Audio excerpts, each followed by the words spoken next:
I thank you, Madam Speaker. Today we passed the supplemental bill, and I'm deeply disappointed about that. I was disappointed also that I wasn't able to get any time to enter into the debate because the time was rather limited and it was a closed rule. But I did want to make a couple comments and the concerns that I've had about this supplemental. You know, when the President sent the supplemental over, it was $84.9 billion, and there were some of us that were hoping that we wouldn't be funding the war through supplementals, but it looks like that hasn't changed. That process would continue, even though there were some that believe there would be a change in the way we funded these wars. But when that bill came to the House, there was a lot of expression about concern about spending too much money. But by the time it got to the floor, it was $96.7 billion. And things were added. For instance, $2 billion for the flu epidemic that didn't occur. But we're going to spend $2 billion trying to figure out whether or not we're ever going to have an epidemic. But it was very disappointing that even though it was a closed rule, the minority had one chance to do something about it and maybe reduce some of the spending. But lo and behold, when that amendment was offered, it was offered to increase the spending by $2.9 billion. But there was a lot of expression of the outcry about this spending and the deficits we have. And the deficits are exploding. And the Social Security, Medicare, Medicaid are underfunded. And we're in the midst of a crisis. But it doesn't seem to bother anybody about spending. But the truth is, the Treasury's bare. The Treasury's empty, and yet we continue to spend all this money. So where do they think they're going to get this money? Well, we can't tax the people anymore. The people are broke, and yet we resort to more borrowing and more printing of money, which will not last forever. It will eventually come to an end, and I think that is what we're witnessing.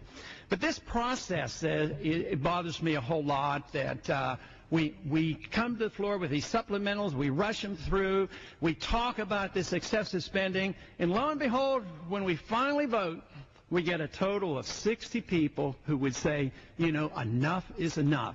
And besides, what are we doing? Where are we spending this money? I thought we were supposed to, with this change in administration, that we would be fighting less wars. But no, the war in Iraq continues. We expand the war in Afghanistan, we spread the war into Pakistan, and we always have on the table the potential danger of Iran. So when will it ever end? We can't even define the enemy. Who exactly is the enemy over there? Is it the Al-Qaeda, the Taliban? Is it the government of Pakistan? If you can't define the enemy, how do you know when the war's over? If we're in war, which we are, how can this be anything other than war? When was this war declared? Oh, well, we got this authority 5 or 10 years ago. Who knows when? Perpetual war. This is what we're involved with, perpetual spending. And then we say, well, we have to do that to be safe. That is what is preposterous. It's the very policy that makes us unsafe. We pursue this policy, and the more we do, the less safe we are. There's a big argument now about whether we're safer now with the new administration, or is it making us less safe. The truth is, the policies of the last 10, 15, 20 years has made us less safe.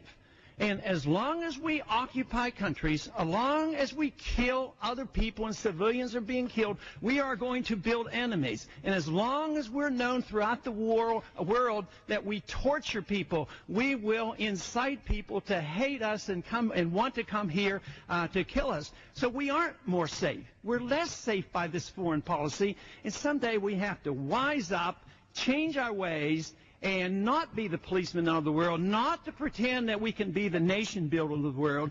Swear off and make sure we don't torture, because you don't get worthwhile information from torture. It all does is incite people against us. And the occupations can never be of any benefit to us. But what about the financial calamity that's coming? I'm afraid this is the way this will end. Through another financial crisis much bigger than the one we currently have. Because you can't create $2 trillion of new money every year and expect this system to continue. The Soviet system collapsed because they couldn't afford it. Their economic system was a total failure. We did not have to fight the Soviets. Even though they were a nuclear power, they collapsed and disintegrated.